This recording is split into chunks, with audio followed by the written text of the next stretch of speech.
One day, you came into this world, tears flushing, flush tearing, like you were opening a door.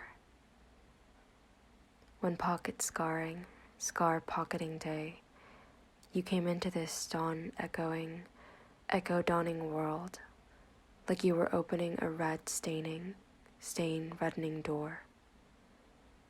One lash falling, fall lashing day, you came thunder leaking, leak thundering into this world. It was like you were opening a door.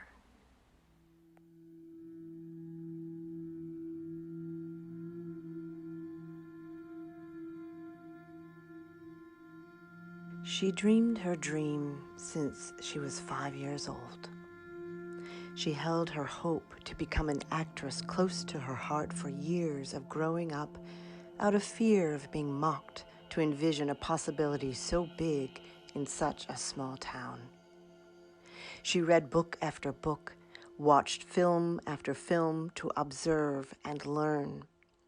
She drank in the magazine interviews of starlets and Hollywood royalty.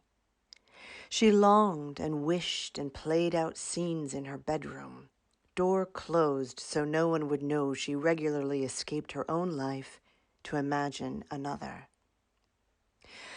Others from other places, American coastal places, would probably have had a better map than she to find her way to the film studios or Hollywood or the stages of Broadway. But for her, the path was a struggle, a circuitous route of pain and loneliness, abuse and hunger. She took the beatings of bouncing from her small town to strange cities that would never make any sense in a thought-out plan. But her motion, once out of high school, was reacting, running, getting out. She auditioned for the old man in Dallas who said he was from a TV show from years ago that she knew from her childhood, but she didn't recognize him. He held the audition at his house. She, a recent transplant, could have been on the moon as anywhere. She had no clue. He forced her to wear lingerie to audition, then made her perform a sex act on him. "It's the only way to know if you can do it for the role, you know," he told her. As years passed on, she sat in audition rooms to see uninterested casting directors, rude assistants, and jealous women wanting the same role just as much as she. She waited tables into wee hours of the morning for men who wanted to sleep with her, women who ignored her, and jaded business people who just wanted their eggs done right. She was told by a boyfriend, "You'll never make it.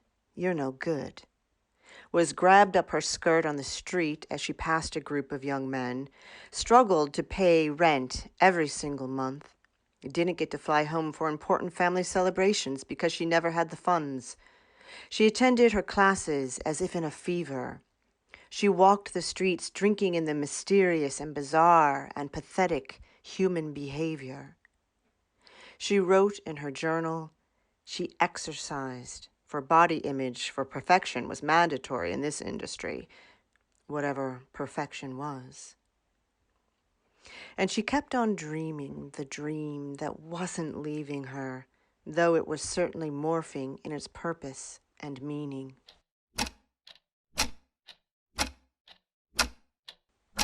Years went by. Fate brought her a creative and talented man who helped put her feet on the ground and adjust her perspective to see all that was possible.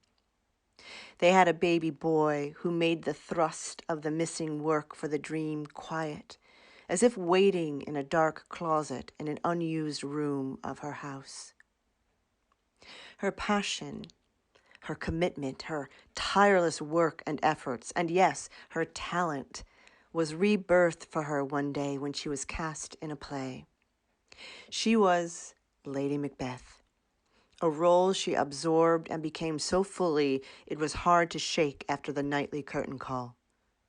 She, woman, mother, wife, actress, survivor, worker, debts paid, craft built, heard from so-called friends, and even an actor she frequently worked with.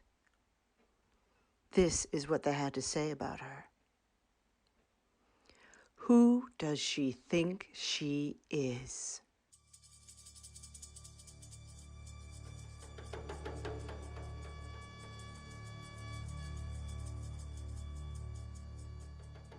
I don't notice my own smell until day 22. I reach under my shirt, put a finger in my armpit, and smell it. There isn't anyone else around, so why am I shocked to recognize that the sharp, sour, and earthy smell is coming from me? I'm surprised to see how quickly my own body has turned against me. My knotted hair, my cracked heels, my wild eyebrows, and my impoverished hands are all signs of isolation. Or maybe negligence. When no one is seeing you, does it matter that your cuticles are overgrown? Or that when you run your tongue over your upper lip, you feel a light coat of hair on it? As my body asserts itself like an overgrown garden, the gardener long exited, my mind becomes soft. Its flames nonspecific. I find it hard to concentrate on anything for long periods of time. I've stopped cooking and prefer cold cuts. Occasionally, I'll collect unpasteurized milk from a farm, along with meat so fresh it reminds me how much we lose when we live in cities. I don't know when this pause will be lifted, or when I can return to civilization, though with each day, I find my struggle to hold on to whatever civilization is lessening. In the absence of pollution, I can smell everything. The sharp blade of spring scents. Magnolia flowers, turning earth. The grass waking up. I'm on the porch that faces the lake. When I was a girl, I'd swim in the lake all summer. I'd lean over the dock and stare into the water, trying to catch a glimpse of fish and wondering what else was down there. Tonight, the moon is 17,000 miles closer to us than usual. It's rare that the moon shows us her full face, so I want to be here when she does. In the last few days, as the sunlight wanes, I feel drawn to go outside to watch the moon rise. The moon makes me remember. I look at the moon and remember standing at the edge of the lake with my friend Laura and skipping stones into it. I'm 12, and the moon lights up the whole lake and the little houses on the other side that look like ornaments. And a few years earlier, I remember my mom driving my brother and I around our town, trying to find the perfect vantage point from which to see the full moon. The moon makes me remember my grandmother telling me a story about two twin sisters called Kamala and Amala, who were found at an orphanage in India. They weren't like regular little girls. They were like wolves, disturbed by bright light, eating raw meat, biting the hands of the nuns who tried to protect them. How would it have sounded to the nuns if the girls had started to howl? Would they have stopped them? I fret, thinking that the girls must have longed to return to the forest that felt so familiar. Did they really grow up with wolves? I asked my grandmother. She said she wasn't sure if the story was true, but her mother had told her about the wolf girls, and she had in turn told my mother, and now me. The moon is present right above the horizon and looks enormous. It illuminates the lake, the porch, and my face. It occurs to me that I haven't looked in a mirror in 3 weeks. Oh, one thing I forgot to tell you. Amala and Kamala pant like wolves, with their tongue hanging out of one side of their mouth. Of course, humans don't have sweat glands in our tongues, but we mimic what we're taught, I suppose. And what we're taught becomes our way. There are many ways of being in this world. I open my mouth and exhale. I open my mouth, stick my tongue out, and exhale. I open my mouth and take in the sharp air. I feel better. I get up and walk to the dock and lie down on it, facing up. I look at the moon as she looks back at me. I let my hand hang over one side and trace the water with my fingertip. I open my mouth. I stick out my tongue. I exhale. I feel better. The moon doesn't have heat of its own, and yet, in this strange commune, I don't feel the cold at all. My whole body is lit up. My feet, legs, pelvis, chest, arms, face. I stick my tongue out. I exhale. I inhale. I feel my body levitating up, pulled, invited, up. And then from a distance, I hear, "You okay out there?" It's my neighbor. She hears me. She sees me. I get up on fours on the dock, ignoring her. I go to the end of the dock, hoping that the shadow cast by the oak tree will conceal me. "You okay?" She calls out again. I want her to go away. And then I am so scared. I don't want to go back.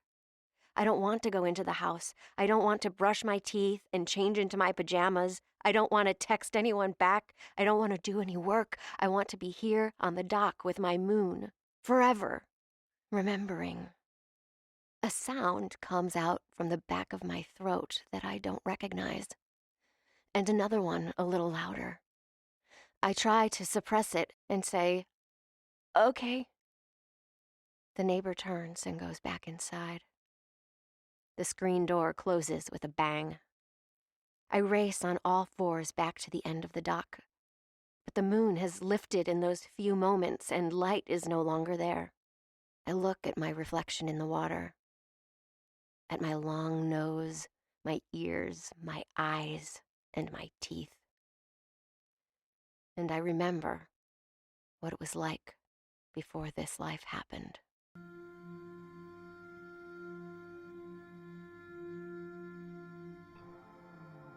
When I turned 14, my desperation to express myself musically became urgent, and I begged my parents for drum lessons. Wise creatures that they are, they extended a conditional deal. I could start learning drums if I got an A in math. This, they suspected, would never happen, and they would not be subjected to hours of me struggling to get on top of that beat. But I was determined. I applied myself with a previously unknown fervor. I got a B. However, it was a drastic enough improvement for me to negotiate a compromise. Guitar lessons. Guitar didn't have the same badass cachet as drums. I mean, chick drummers are the coolest, right? But I always dug how my older hippie cousins could play guitar and sing 1970s songs. I craved any excuse to flex my own pipes, and I'd been writing songs since I first learned to shower. It made sense. After a couple of lessons with a benevolent fellow at the music store, a friend of my mother suggested another teacher who lived nearby and apparently served as guitar guru for half the kids in my high school. Richard, we might as well call him, conducted business from his charming single-family home, about a 10-minute drive from my own. He had a wide-eyed enthusiasm blaring from beneath a thick shock of dark brown hair and an equally dense beard. He seemed eager to extend his coolness to me in a manner that struck me as corny, but endearing in an old person way. Over the next couple of years, I continued to go to Richard's house for lessons, acquiring a respectable chord vocabulary, decent rhythmic skills, and even the occasional riff.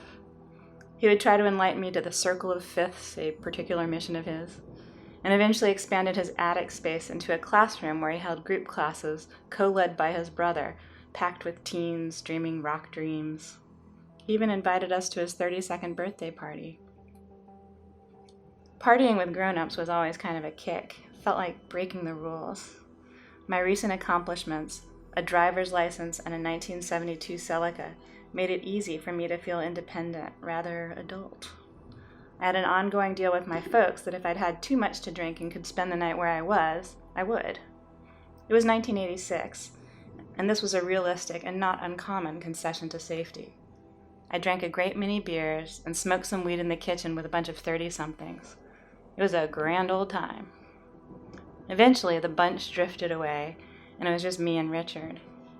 I was sponge-soaked drunk, the kind where you suddenly need to have a little lay down for the next several hours.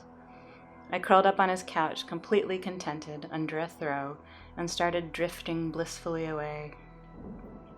"I think you'd be a lot more comfortable in the bedroom," Richard said, pulling me out of my golden near slumber.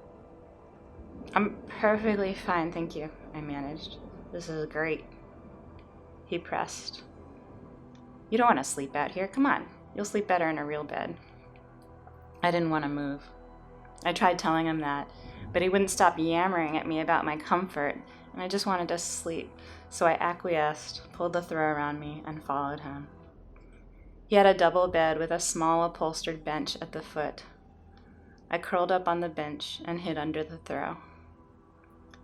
Let me say here that I was not sexually inexperienced. I'd had boyfriends and even a couple of flings. I knew what men wanted when they were in bed with you, but the idea of getting it on with Richard was a total gross out. I curled up on the bench and hid under the throw. He wasn't going to let me continue to be so cramped up. For a dude who professed so much concern about my comfort, he seemed equally determined to prevent it. I felt weird and wanted to go home, but it was ass o'clock in the morning, and I was wasted enough to know I had to lie down and sleep. I climbed in his bed to shut him up, pulled the sheet tightly over myself, and faced the wall. I tried to drift off. There was a tracing of fingertips along my back, localized near the shoulders at first, then emanating in tendrils towards my ribs, down the spine, and just skimming my hips. I tried to ignore him. If I didn't respond, maybe he would knock it off and go to sleep. He did not. His wandering hands crept up to my breasts. I pulled my arms across my chest and pulled the sheet tighter, but he slipped his hands in again before I could block him. "It's okay," he said. "I'm just loving you." Sadly, this was not the first predatory, aging hippie dude to explain that he was just loving me. It was creepy, and I didn't like it, but arguing seemed an endless Mobius strip, circling further and further away from the sweet sleep my dizzy head needed so desperately. In the end, I didn't say no. I told him to put on a condom, and I let him do what he wanted. I finally got my sleep and crawled off at the crack of dawn. My father was already awake. I could barely look at him. I took a scalding hot shower and hid in my room for the rest of the day. Richard the Monster is like the third scariest thing about this horror story. I can't help but think of a 1959 Mail magazine cover that teased an article titled, "How to Score with the Reluctant Female." Richard was one of countless monsters spawned from the idea that perseverance is all you need to get a leg over. Our reluctance, as Jane Austen observed in 1813, is conveniently viewed as coyness designed to increase a man's desire. The second scariest thing about this horror story is how a 32-year-old man felt entitled pressing a wasted 16-year-old girl to give it up while she was too loaded to fight and too ashamed to call for help. The scariest thing of all is how normal that still is.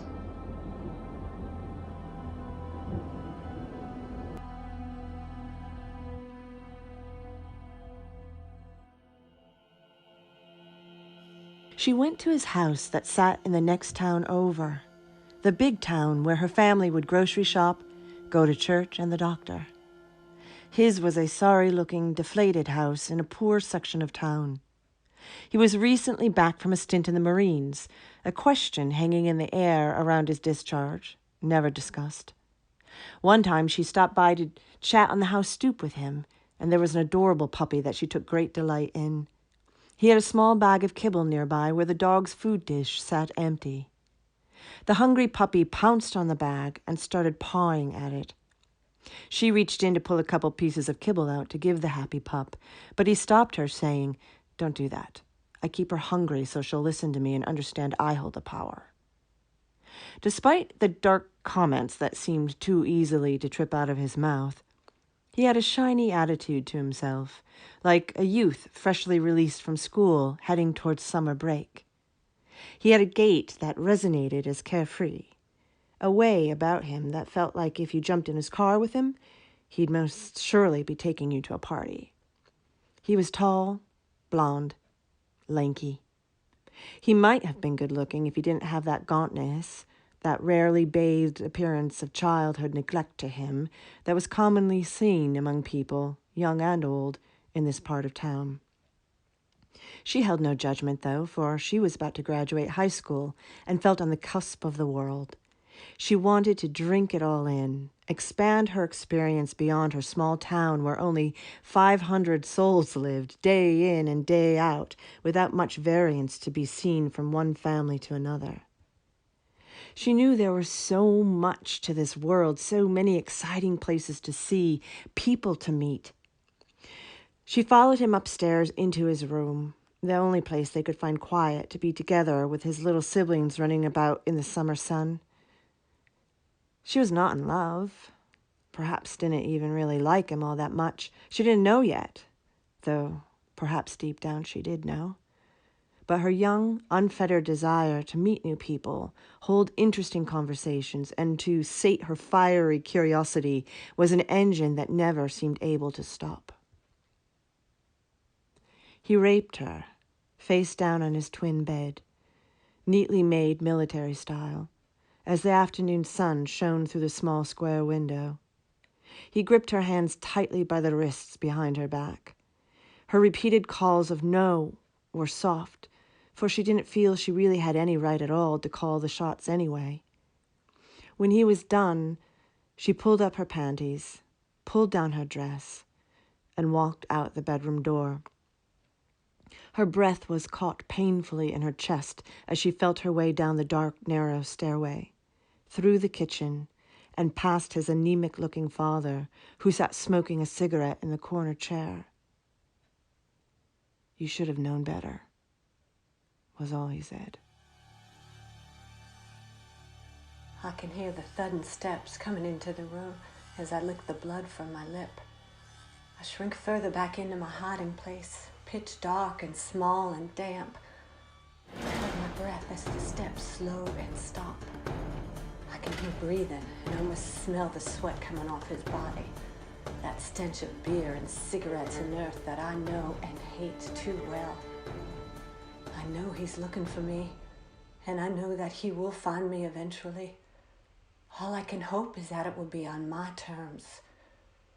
My knees are pulled up and my arms are wrapped around my small body. My body.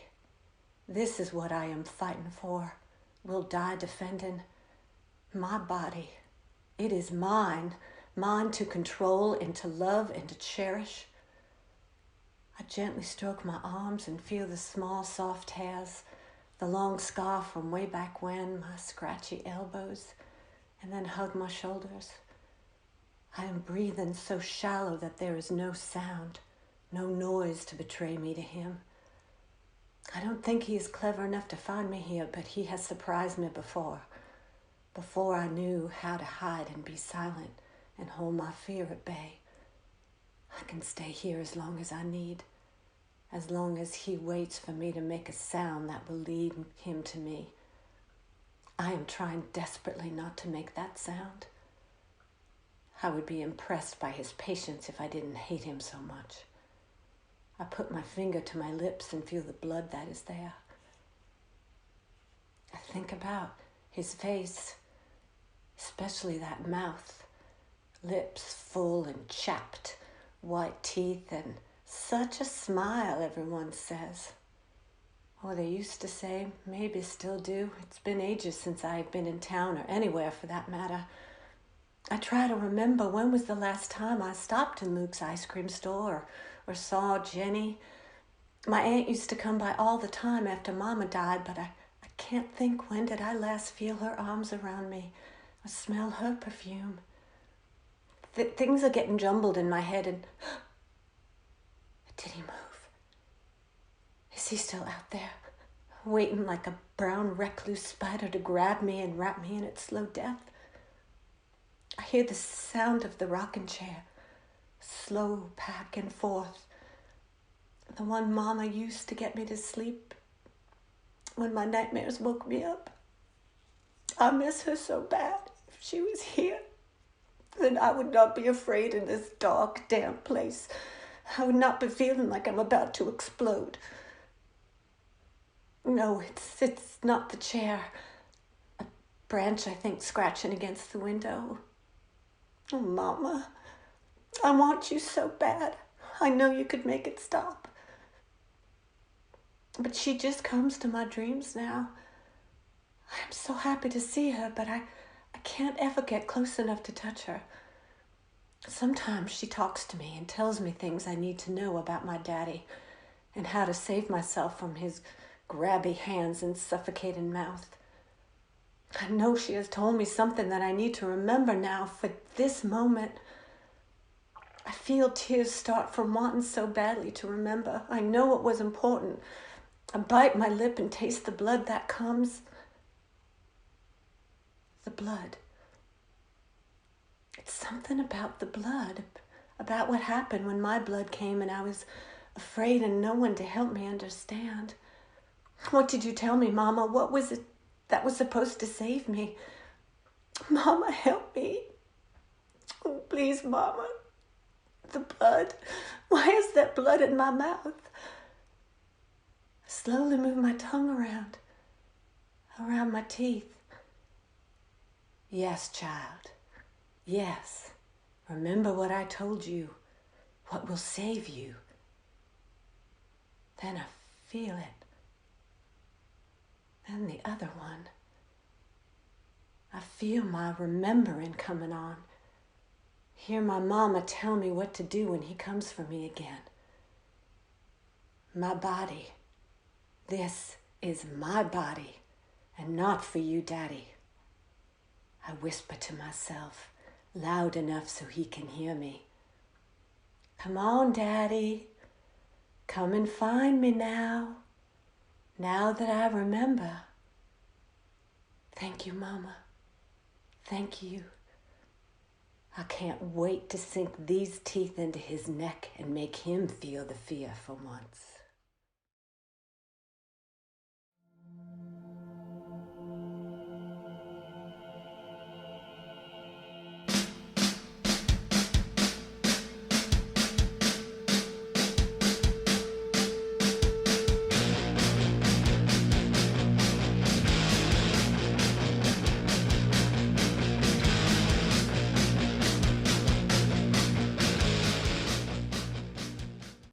Hi, my name is Rebel Girl, and I am childless by choice.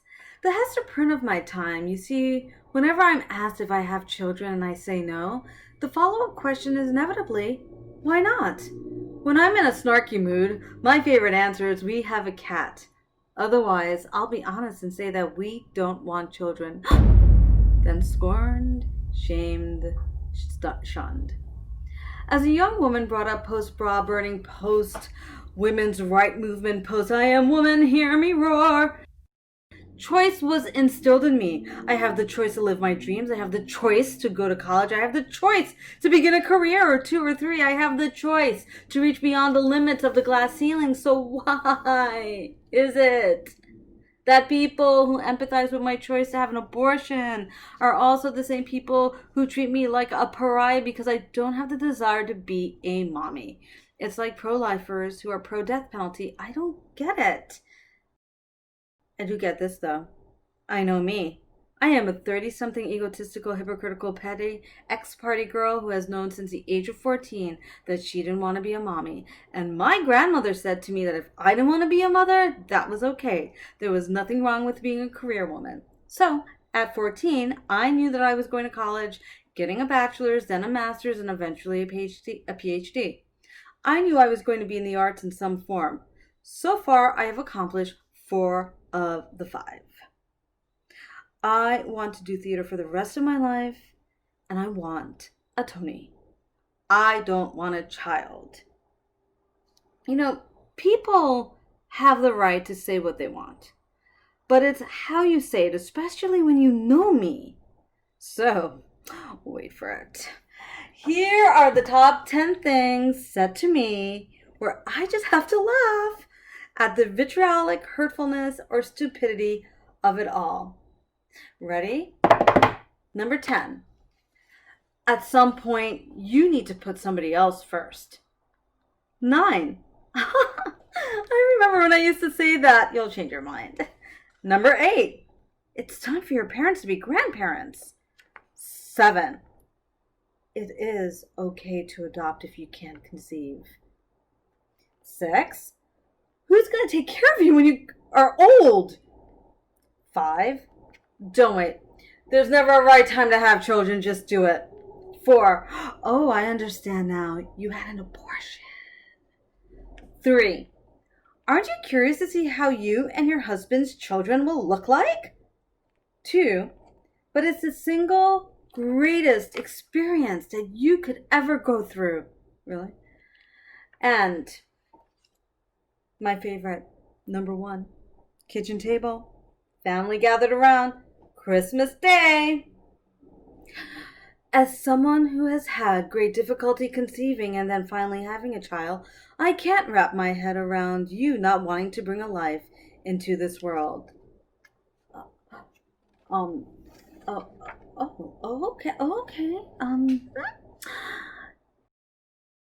You don't know me.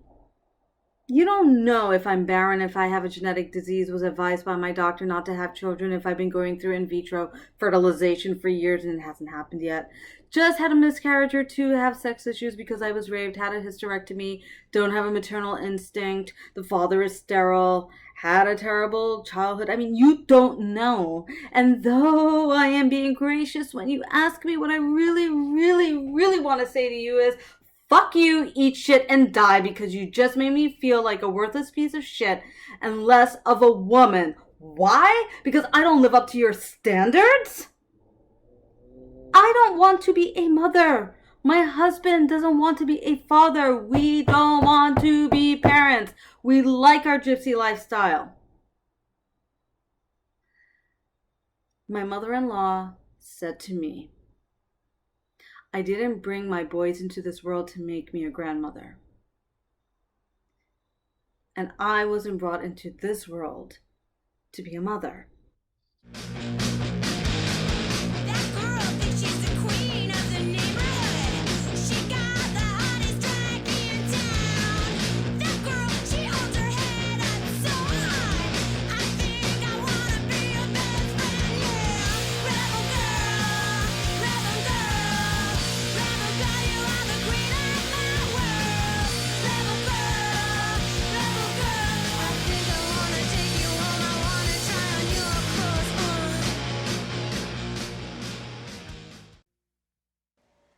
There's a sting to the Mediterranean air that's not like any other. It's thick and sweet, fertile even. My nostrils flare as I breathe it in and out. Fast inhalations that mirror my heart pounding. Think, Sarah, think. My eyes flash from side to side, assessing options. The sea is at my feet, vast and raging, slapping the jagged boulders just a few feet below me. Light. I have to find light. My eyes scan. There is no light other than the stars and the moon. The same moon I gazed upon days before, standing on that bank in Arles at the very place Van Gogh painted the night sky. But now I'm in Italy, not France, and I'm on a pier off the sea, and there's no light, no people anywhere. How the fuck did I let this happen? How the fuck did I let this happen? He's biting me hard. My lips, my cheeks, my neck. I try to pull away and he pulls me closer, biting my shoulders, my breasts. Think. I have to strategize, and now I have to get the fuck out of here. There's no road, only the narrow path of the Amalfi Coast that I let him wind me down on his motor scooter. I cannot piss him off. I cannot land in the sea. I cannot let him rape me. I cannot die here. I have to get him to put me back on the bike and take me somewhere, anywhere where there's other people and light. Off this pier. Think, Sarah, think. I'm wearing the only dress I have. It's bleached from wear, having traveled all over Europe in it. His hands are going up it, pulling at my nipples, yanking down my underwear. He thinks I want this. I misled him by returning his advances. What the fuck did I do? Strategize, Sarah, now. I say, not here. He's confused. We are in the most picturesque, remote environment anyone could ever ask for to make love, or be raped in, for that matter. What? He says. Not here, I repeat. I don't want to be outside. He doesn't stop. He is biting me and pulling me closer and closer to where the rocks meet the sea. He has my hands and he's pulling me toward the water. There are these boulders that are being slapped by the sea, and it seems he wants to have me on one of them. Not here, I say again, and desperate, I plead with him, trying so hard to say it light and seductive, like I simply had another aesthetic in mind. Take me somewhere inside. I just don't want to be outside like this. And suddenly, like a fucking miracle, he slips on the sharp rock where he was standing on the lip of the ocean, and he cuts his leg. He starts to bleed, and this makes him angry. My heart is pounding. I don't want him angry. I want him calm and driving me back up the rolling hills of Positano. But he is angry. Fuck, he's saying. I'm fucking bleeding. And I care that he's bleeding because I'm afraid of his blood. But I am more afraid of his anger. And so I soothe him. Come. I take his hand seductively, desperate not to show my fear. Come. We'll go get you bandage. We can find somewhere inside. Fuck, he repeats. But something has shifted. Let's go, he says. And just like that, he takes me off the rocks, off the pier, back to the motorbike in the dark. I clutch my arms around his waist for dear life on that bike because I need him to think I still want him. By the time we get back to town, his lust has subsided and I play along. Yes, I would see him tomorrow. Yes, I would let him make love to me tomorrow, somewhere inside, and I let him bite me again. When I get inside my hostel, I go straight for the shower. I look at myself in the mirror. Bite marks and bruises are already popping up all over my face, lips, breast, neck. I wash myself, and for the first time in my life, I curse myself. How the fuck did I let that happen? How did I let myself get into that situation on a deserted pier, on the ocean, on huge rocks, on the ocean in the middle of a night with a 45-year-old man who was ready to fuck me or do God knows what else? My parents had begged me to carry a cell phone, and I'd refused. I was 19. I wanted to be alone. How stupid could I be? I woke the next morning terrified, relieved, enraged. I don't remember what I did that day, but something happened in me over the course of the day. Andre had asked me to meet him that evening around 5. He wanted to take me somewhere special for dinner. I wanted to get away from him. I never wanted to see him again. I was scared, and I planned to move on to the next town early. But when 5 o'clock rolled around, I was showered and ready to go. Wearing the same dress as the night before, I let him take me to dinner. I don't remember where. I don't know what we talked about. Perhaps that he had a daughter named Sarah. He'd named his boat after her, and that her mother didn't let him see her. Or maybe he told me that earlier on the beach when we'd first met. It's all blurred together now. But after dinner, when I straddled him in the back of his car for 10 minutes of uneventful sex, I told myself that I was taking back my power. That I was riding him on my time, in my way, asserting the control that he had taken from me. That I took it back. That's the story I told myself about it anyway. About why I did that. About why the fuck I did that. The story I told myself about how I almost let a stranger rape me and then how I went back for more the next day. About how I let him bite me all over again, too hard, too fucking hard. And sadder still is now, 20 years later, the narrative I just told you makes me entirely to blame. That's fucking scary.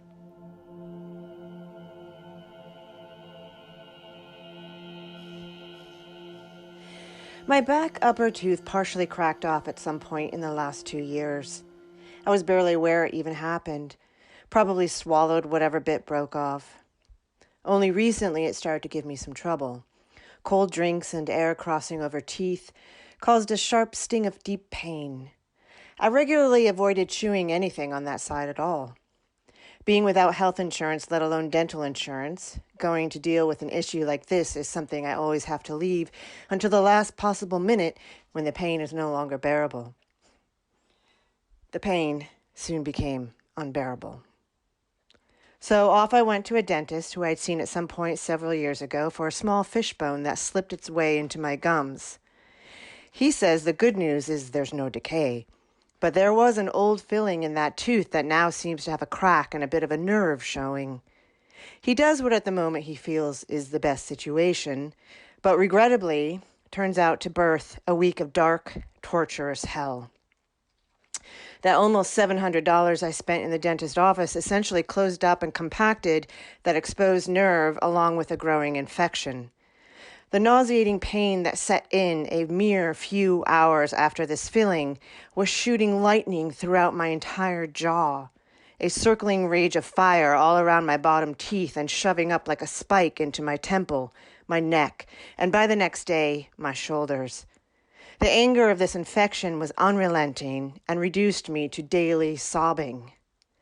Ibuprofen, Advil, nothing touched it. I don't take anything on a normal day for a headache, but now I was hand over fisting the over-the-counter painkillers. I was desperate enough to take two-year-old oxycodone pills my sister-in-law scavenged out of an old bag of hers. After day 3 of this ever-worsening persecution, we called the dental emergency number since this clearly was not just after-effect pain. I was blinded with constant stabs in the bones of my face and mouth, unable to eat, and if there'd been a gun in the house, I would not have been safe to be alone with it. 3 days post-merciful narcotics prescription, allowing me to stumble through the day, I finally get an appointment to see the dentist again, who apologizes and sends me off for a tooth extraction to this highly recommended oral surgeon. Another slow 2 days of hellish torment, and I'm scheduled to go in for the surgery.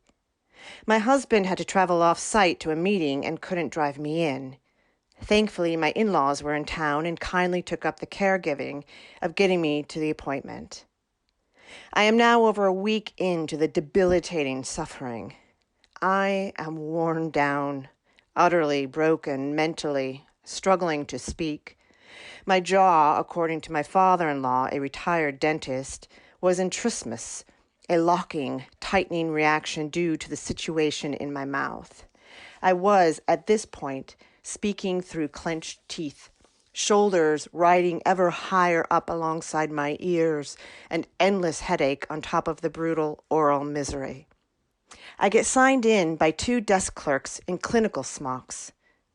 Why is it when one is sick or suffering, the clerks behind doctor desks can feel particularly cold?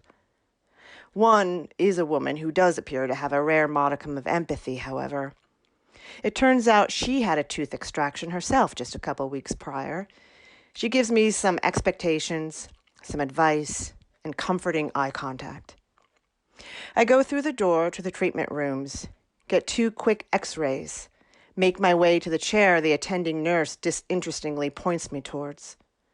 Her back turned to me, she communicates in short sentences with the surgeon, a man I've never met, who is tall, masked up, and with a curly shock of hair on top of his head. Maybe early 60s, can't really tell. I don't really fucking care at this point. All I know right now is that my nerves are spent. I am terrified of any more pain, uncertain I will survive anything more.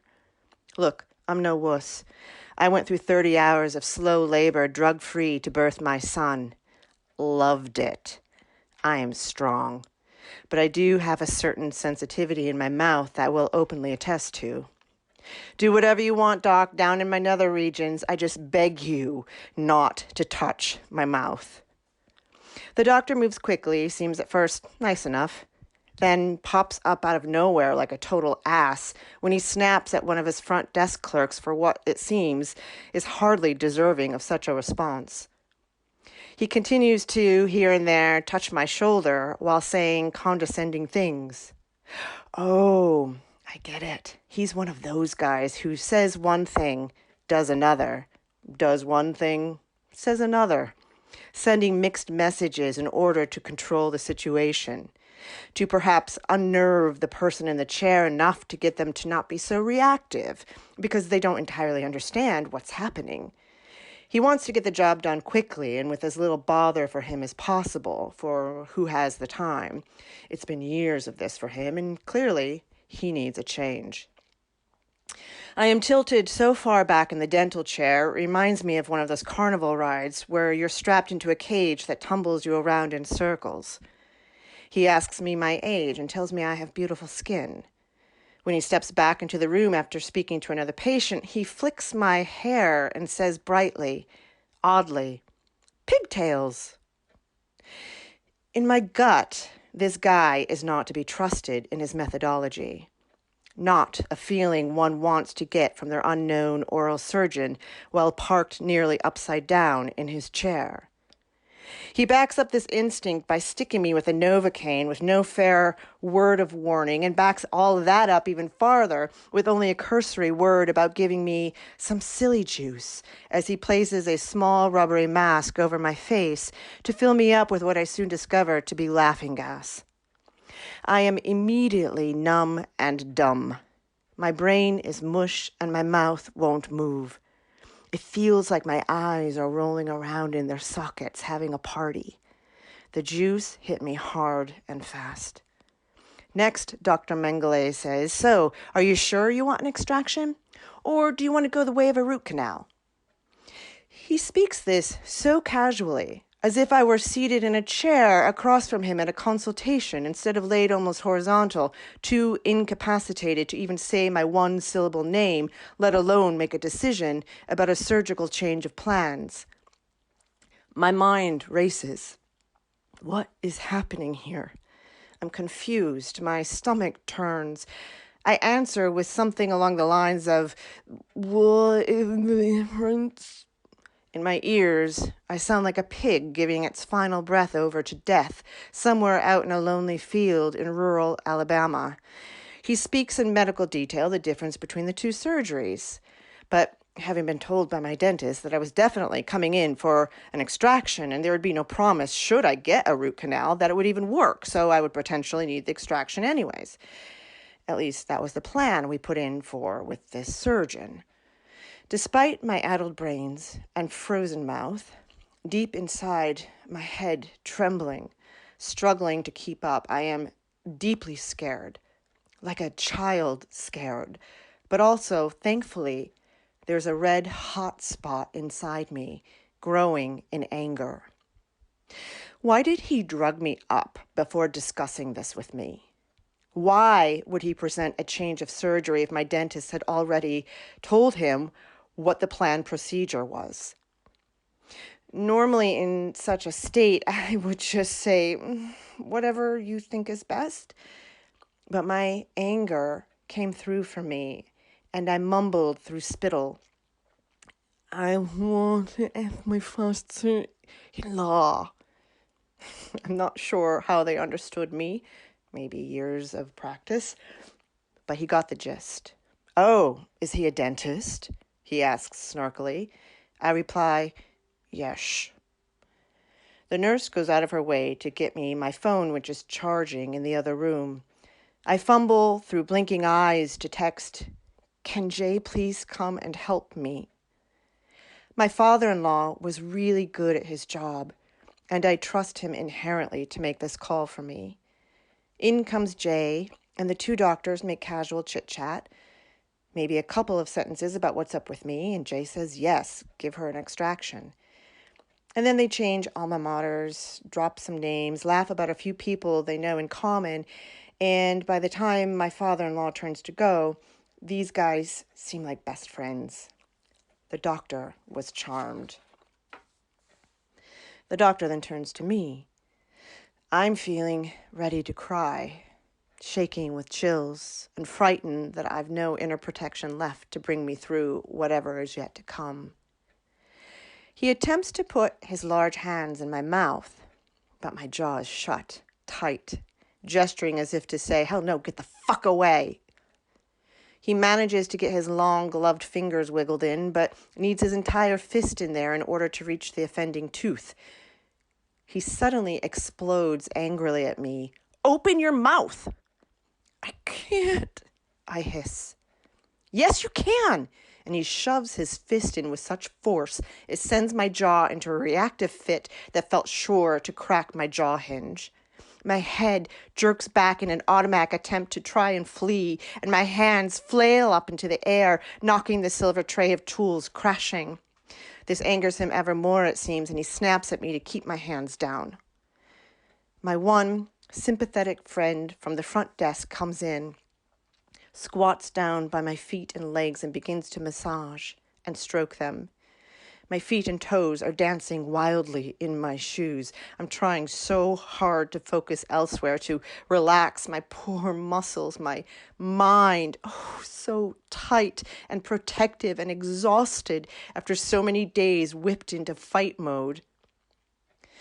As the doctor, who no longer trusts me any more than I him, pushes and insists his way in and out of my mouth, I see him take the plier-like instrument that is going to pull my poor, hurting, long-loyal tooth out of my head. Watching the tools he is inserting into my mouth isn't quite working for me, but neither is closing my eyes, which seems to bring my focus entirely into the inner sanctum of my mouth, where all the action is. My new friend, rubbing my legs emphatically, warns, Kate, don't listen to the cracking in your head. Don't listen to the cracking in your head. When Doves Cry plays over the Sonos, and she continues this mantra. The doctor tellingly tosses out, Prince was such a freak. What was up with that guy? And I realize why the Nazis used undrugged tooth removal as a form of torture. Being drugged is a comfort, surely, but the sound of the procedure is a living nightmare, and this doctor's bedside commentary only adds to the realization that this practice is desperate for some reformation. I do hear the cracking in my head as the noise of the snapped bone bounces around the cavern of my mouth. It stirs the image of a cruel person torturing a poor animal by breaking its legs for shits and giggles. The enemy tooth is weakened and conquered and pulled forth with its long roots from my swollen gums by this horrible, unkind, angry man. I hate him, even as my relief sets in that this process is over. Gauze stuck deep in the bleeding wound. I get out of the chair, and an assistant takes another quick round of x-rays. I go to pay. No payment plans here in hell, but who's surprised? And I'm told the doctor gave me a, quote, professional discount of $350, bringing the total now to $1,300. He clearly was impressed by my father-in-law. It's too bad they don't offer, we are so sorry we contributed to your suffering discounts.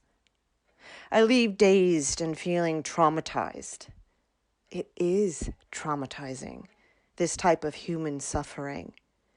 Add to that the financial hit, all illuminated by a bedside manner that strikes fear and loathing deep into the already established horror story of all the soul-drenching misery a body can hold. I get home, slide into bed, and I dream troubled dreams where our bodies are not our own. Our health is a commodity, and those we turn to in order to heal us, we find are out to kill us in their contempt for our human pain and the rush for financial gain.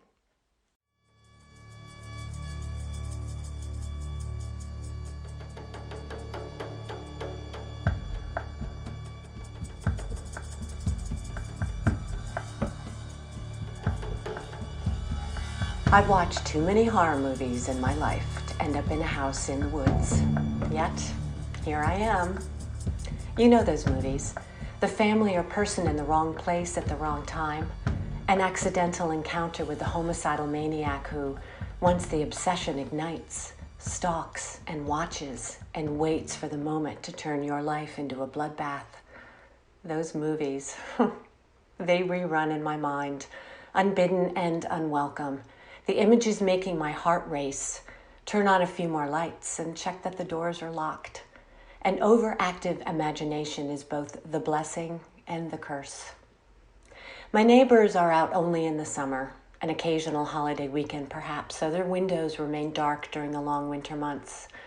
And once the time falls back and the darkness descends at 4 p.m., the shapes and sounds of the woods are harder to ignore during long, cold winter months. There is one occupied house down the lane.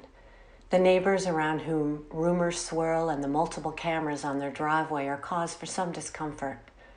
The crazy number threes is what I call them, and I've gotten used to their surveillance of my comings and goings, not even wondering what the point of it is anymore. Last Christmas, I put up little white lights on my front porch. They were so pretty and cheery, set to come on at dusk and go off at dawn.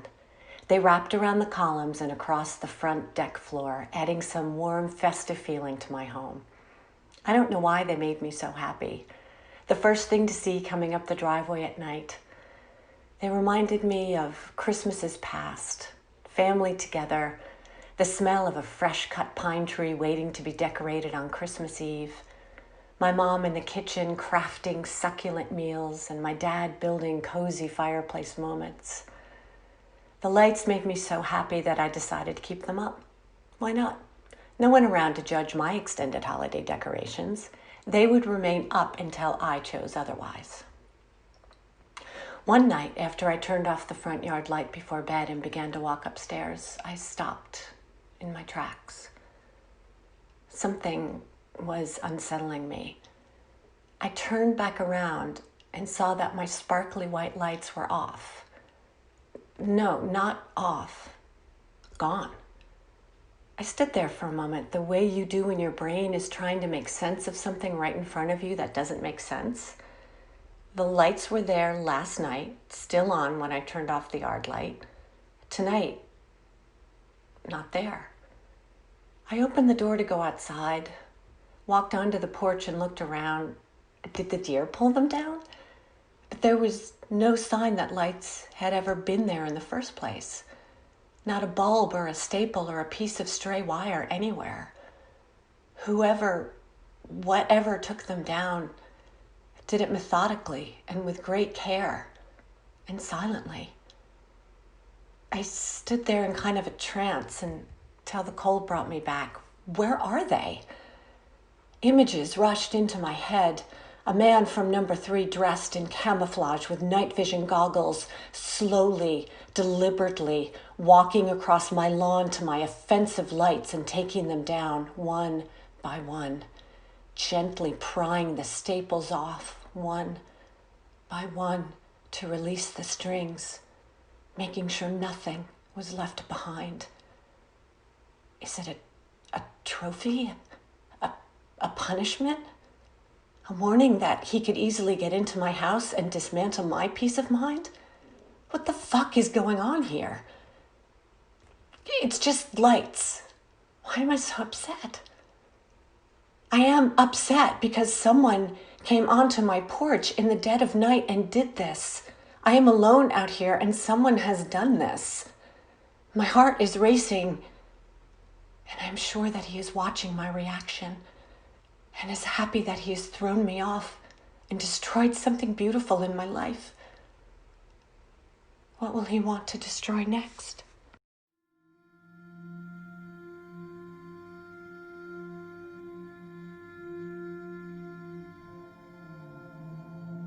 A fat boy had a crush on me. It must have taken all of his courage to call my house and to ask to speak to me, because I was pretty cute in 9th grade. But I wasn't going to talk to him.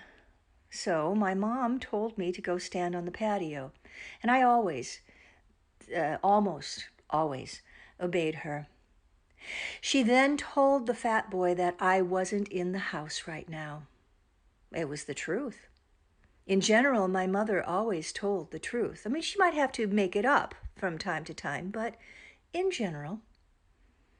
Now, ours was a newly built ranch house, and all the kids' rooms were in the almost finished basement. The cinder block walls were painted the ubiquitous 1950s light bluish green. It's that lead paint you have to put a hazmat outfit on if you're stripping old furniture. So to dress the basement up, my mom transformed the blue-green walls into a gallery of neo-impressionist posters, a child's nightmare of Degas and Seurat's, a creepy circus acrobat in a demonic yellow tutu dancing on a white horse. You know, the white horse that precedes the incubus. Now, I am a terrible sleeper.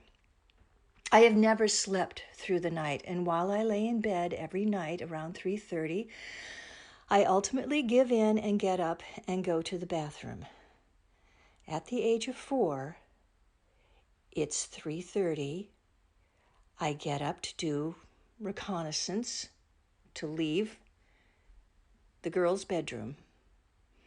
There are black sticky crickets, big brothers, and various evil spirits to maneuver as I make my way through the long basement. My first checkpost, in order to gather information to coordinate fleeing through the gallery of creepy, was to look for shadows on the wall at the door of the girls' bedroom. We had an ever-on light at the bottom of the steps, so if any of the 6 kids had to go to the bathroom, say at 3:30 every night, well, they were safe. It was a family practicality, but I consider it a personal favor. That light was not only my beacon, it was my sentinel, and that night it warned me. As I stood at the door staring at the wall, I saw it. I saw the wicked shadow I had always dread. The branch-like hand reaching for me from beyond my right shoulder. It was as clear and sharp as a shadow can muster. The classic skeletal reach from any cheap 1950s horror movie. Well, the logical plan of action was to run, alone, and in probable pursuit, through the long linoleum and cinder block basement filled with demonic acrobats, up the actually quite wide staircase, into the black of the main floor, and directly into my parents' bedroom, and dive under the blanket to the safety of my mother's side. How I lived is beyond me. But there I was, face to face with my beautiful mother, who, as I mentioned, never lied. I told her of the wicked shadow, the skeletal hand that reached for me, how I ran, how I survived centuries of incubi and hags of the night, survived the cruelness of the dark and fled to the safety of my mother's love, survived a gauntlet of neo-impressionists' take on circus life and absinthe drinkers. I had survived one more dark night of my little 4-year-old soul. And I was greeted with, well, that didn't happen. Now just go back to bed. It was an absolute denial of my reality. I was left with a slow journey back, regarding the horror of what the rest of my life could have in store for me. And I can only look back now and fill in the blanks of my young mind. Does that insane wife from Jane Eyre really live under my bed? Could that bridge I walk across every day fall into the river? 'Cause those trucks look awful heavy. Could a Catholic nun not know what is good for me? Could someone have a crush and think of me as a fat boy? Could a president be assassinated? Could my career be ended by a change in technology? Poof. Could one of my brothers die? Could my beautiful mother die? Could a tiny bug, a virus, kill all of us? What was she thinking? Why didn't she warn me of all the terrible things there are in the world to come after me? I mean, was she thinking or did she forget? I never did. When I had my own little girl and she experienced her incubus, we went right back into her room and had a good long talk with that hag. We reasoned with it and convinced it that there was no game here. Might as well move on and don't waste your precious occult time here because you can't hurt my daughter. She is too smart and too strong and will always win when you show up.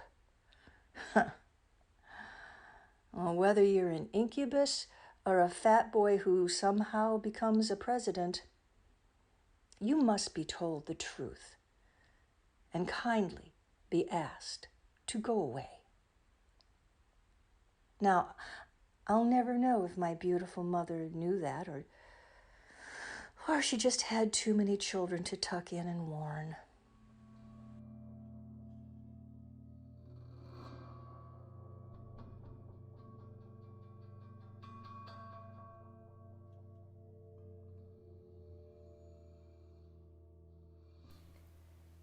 But you wanted to know how I met your stepfather.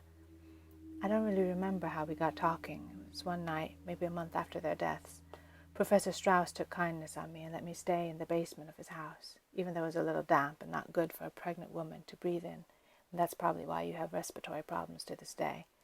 I was just so grateful to have some place to stay. I didn't want to return to your grandmother's apartment. I felt I'd already caused enough embarrassment. He was at the party, your stepfather, and drunk, because he was always drunk. And he sees my womb even before he sees my face. He sees you, and he goes towards you, like it's the sun, it's the moon, this radiance, and he puts his hands on it and begins talking some kind of gibberish, I'm not sure what. And then he looks up at me, and he says that's when he fell in love. I wasn't drinking, of course, so I was not so enamored. I shut myself in the small room, a closet really, which I had made my study. And he follows me in there, and I was working on a book, the one which will be published 6 months after your birth, and he picks up a page and starts reading, and when he's finished he asks me, he tells me really, you didn't write this. And I say I did. No, you didn't. This is the work of someone else. A man? One of your lovers? He's convinced, but I tell him it's mine, all mine, and he says, well, it's good, whosever it is. And those are the rumors I'll hear all my life. That my first work I stole from Mr. Winter before I burned down his house, and then after your stepfather walked out on me, that my second book was his. I believe he started that rumor. And on, whoever I was with, there grew around me this myth that I, the woman with the mysterious past and the immovable expressions, could not write a book. That it's a lie, and I'm the cover for someone else less remarkable.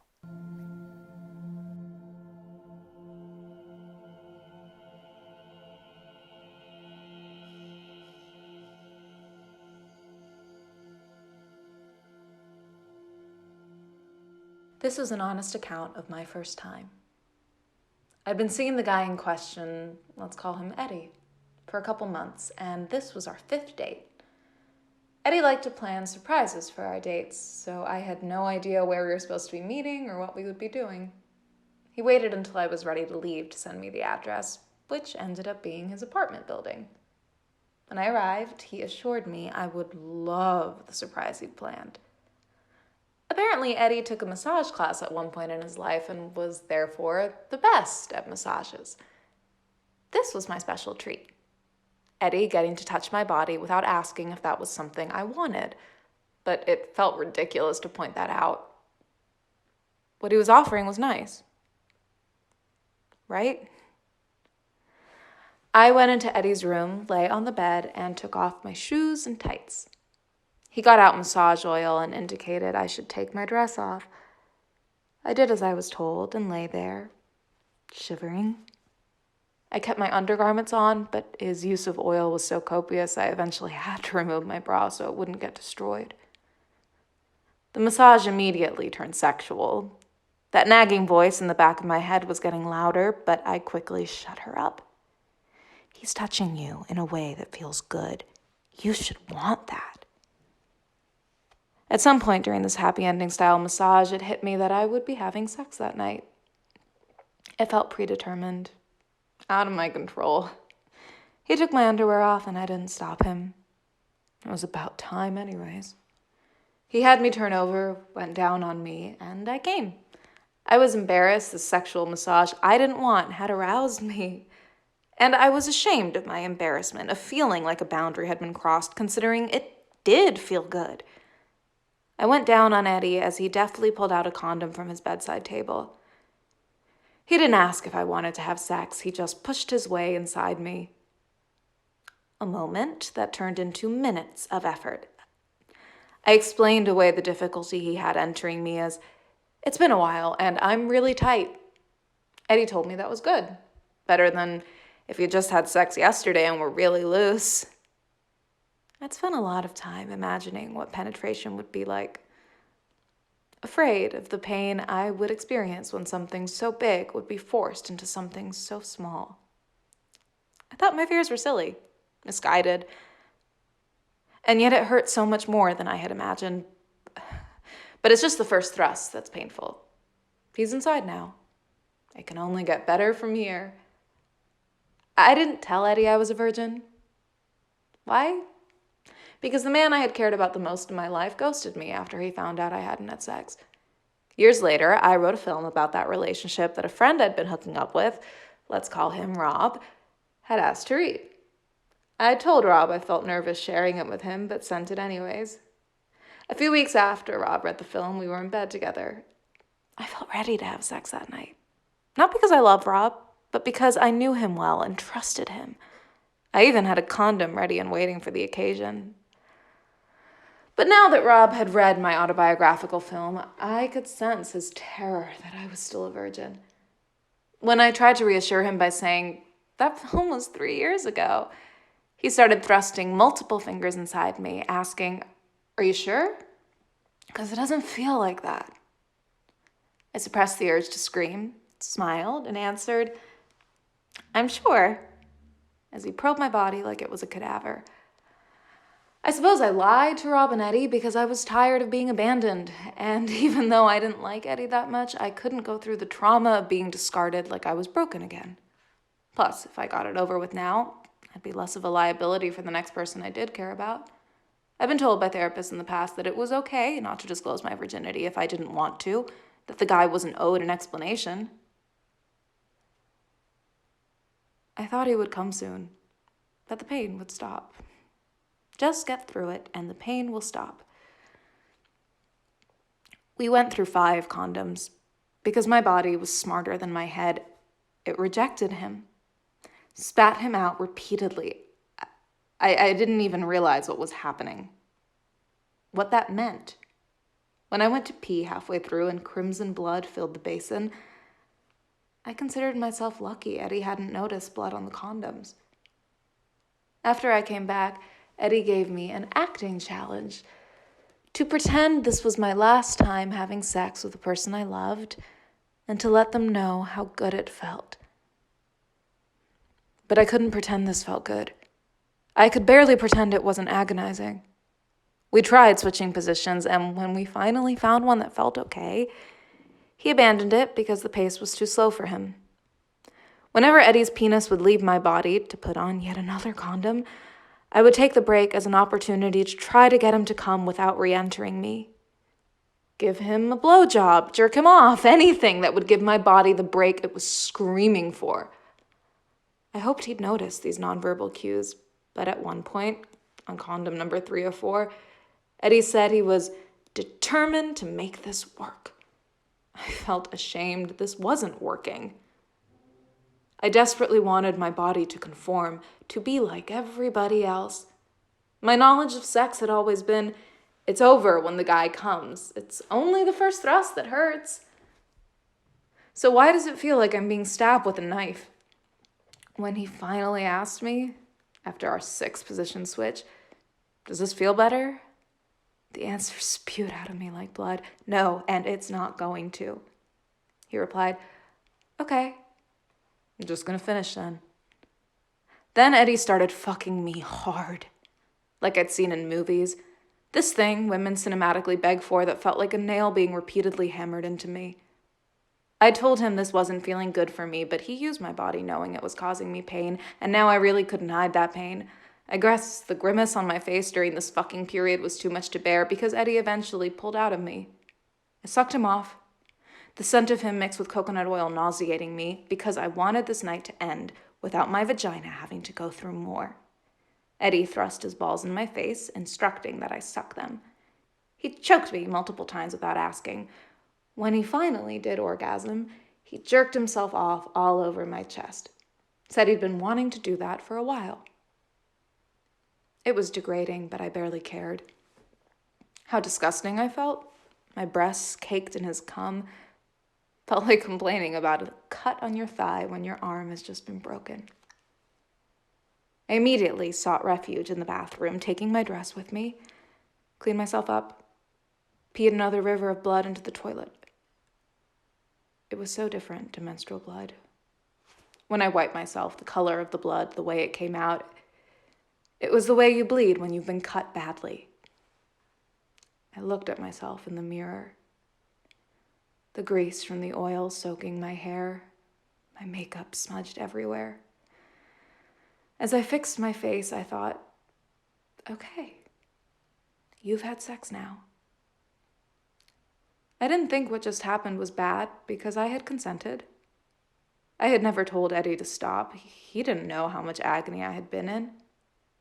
And it was over now. I could just move on. When I left the bathroom, Eddie was on the sofa, ordering sushi on his phone. We were in there for 3 hours. I looked at the kitchen clock. 9:38. We had gone into his bedroom at 6:30. He asked me if I wanted anything. What I wanted was to leave, to never see him again. But I felt guilty for feeling that way. I ordered edamame, unable to stomach much more. He was watching a basketball game. He didn't really talk to me, just put his hand on my naked thigh and let it stay there. The food arrived. I ate quickly, waited for him to finish, and promptly left. He kissed me sloppily at the door, which felt worse than the fucking. Because after that half hour of sitting there watching TV, the trauma of what had just happened had started to sink in. As I left, I remember Eddie warning me I would probably be sore the next day. Only it wasn't just the next day. It took a week to feel close to normal, to jog without pain, to touch my clitoris without being terrified of my own vagina. 5 days for the bleeding to stop. 4 until I caved and made an emergency appointment to see a gynecologist because standing, sitting, walking, it all hurt. I kept telling myself it was nothing. First times are supposed to be unpleasant. I couldn't understand why my chest would suddenly be seized by debilitating anxiety in the middle of rehearsal. Why I would find myself in tears more than once a day. Why listening to my male director talk about my character having sex made me want to scream. It wasn't until I saw the gynecologist that I understood. My vagina was bruised black and blue inside. I had a vaginal tear that would require I apply 2 different prescription medications daily to heal. I couldn't ride a bike for another week or have sex for at least a month. I wonder when it was my vagina tore. Early on or later? How long was my open wound being repeatedly, brutally re-injured? I wish I'd known I could have stopped. Listened to my body rather than submitting it to what felt inevitable at the time. This will go on until he is finished. He'll come soon. He'll come soon. He'll come soon. Until I spent the final hour praying to a God I don't believe in for it to end. When I called my mother, she asked, "If you're such a strong feminist, why didn't you leave?" I hung up, sobbing in the tub as the water turned red.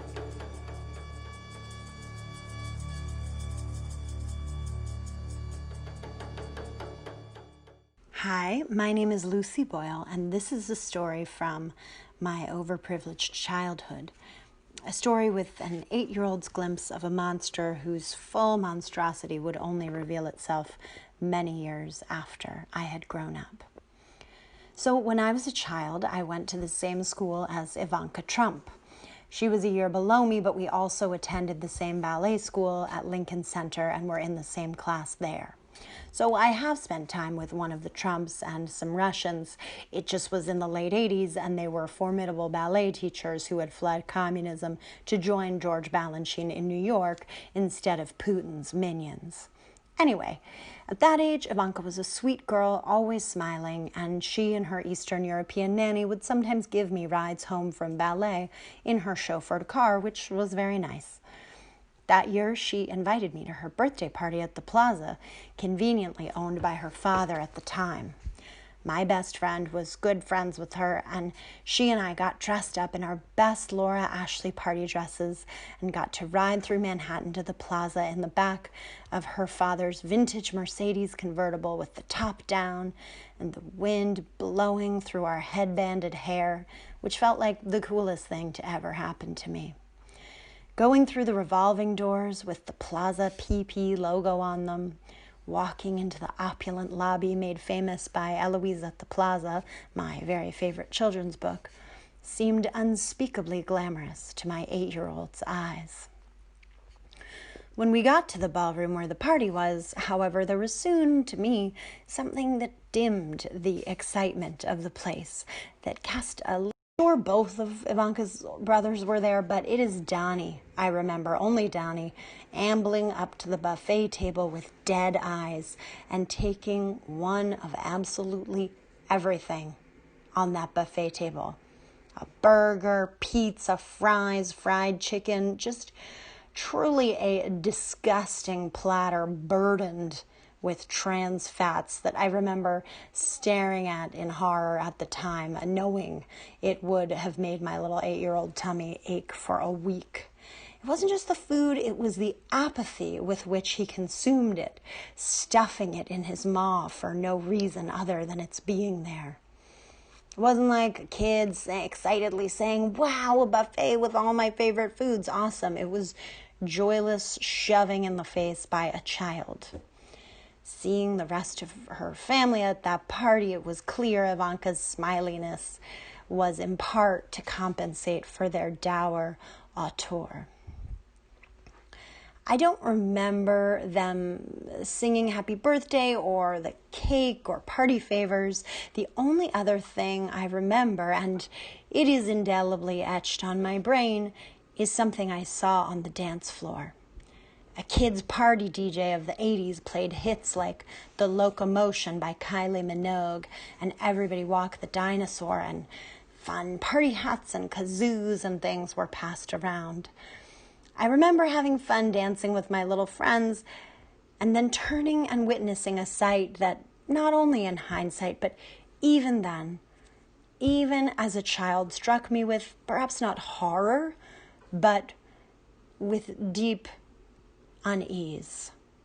Donald Trump wearing Mickey Mouse ears and dancing with a hula hoop around his waist. He circled his hips to keep the hoop going, a movement you'd think would require engagement and a sense of fun, but no. There was nothing behind his eyes. There was nothing emanating from him but joylessness, humorlessness, ennui. It was deeply strange. To stare at this father hula hooping at his child's birthday party was to stare into the abyss. In the wake of everything that's followed, from my own experience at age 17 volunteering at a cancer fundraiser and working the door when he and Melania claimed they were on the celebrities comp list and tried to get in for free, I made them pay, to the campaign that he began, coming down the escalator at Trump Tower, saying Mexicans are rapists, to the litany of crimes against humanity that he has committed during his illegitimate presidency. During all this image of him from Ivanka's birthday party has stayed with me, haunted me. An absurdity that even the most freewheeling subconscious might have a hard time cooking up deep in REM's sleep. I have seen the void, and it is Donald Trump in Mickey Mouse ears and a hula hoop, circling his hips to an 80s beat. And if Joe Biden doesn't win on November 2nd, that void will swallow us all. Happy Halloween. She awoke to a dream in a land new full of darkness. A door slamming suddenly shut. Eyes open. She couldn't see her way through this strange, unrecognizable, shadowy world, a place where monsters roamed free. Troglodytes. These fat-faced males in ill-fitted suits with yellowing skin hiding in hotel rooms, convoluted with penis power, wreaked cruel havoc on her sisters, on the once light and tranquil earth, on babies, alone in a demarcated zone where uniformed hate welcomed their tiny, soft, breast milk-covered lips, and then loosed them, alone, lost, into this dirty land of life-loving hypocrisy. A filthy, violent land where super-coiffed, lip-biting, always pregnant women in loud flowered dresses and too much makeup couldn't kill their laughing, mocking husbands, so instead turned vengeance on brown people, black people, poor people, gay people, different people, small people, broken people, lonely people, freaks and shattered people.